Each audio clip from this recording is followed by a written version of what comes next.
নিজ হাতে পরিশ্রম করার রেজাল্ট যদি ভালো আসে তাহলে কিন্তু ভালোই লাগে, সেটা যে কোনো টপিক্সের উপর হতে পারে।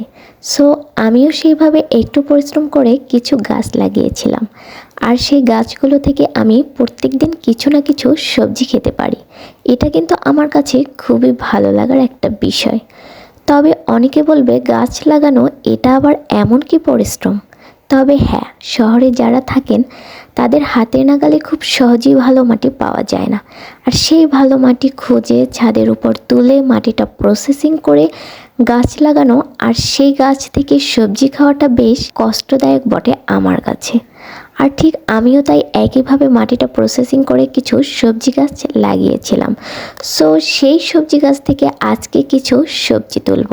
তার জন্য আমি সকাল সকাল ছাদে গিয়েছিলাম, আর ছাদে গিয়ে প্রথমে আমি কিছু সবজি তুলে নিয়েছিলাম, মানে কিছু ধনেপাতা তুলে নিয়েছি।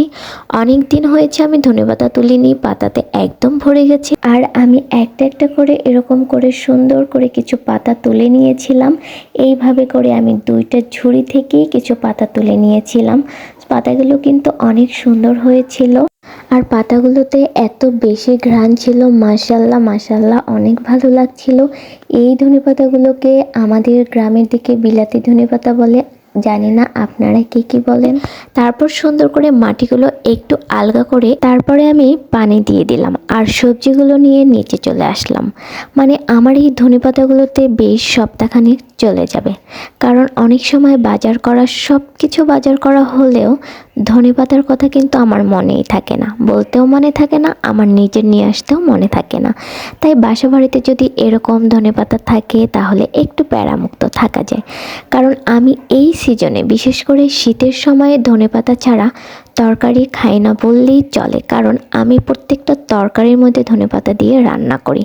কারণ আমার এই ধনেপাতার ফ্লেভারটা এত বেশি ভালো লাগে, মানে অনেক বেশি পছন্দ করি আমি, আর তরকারির স্বাদও দ্বিগুণ বেড়ে যায়।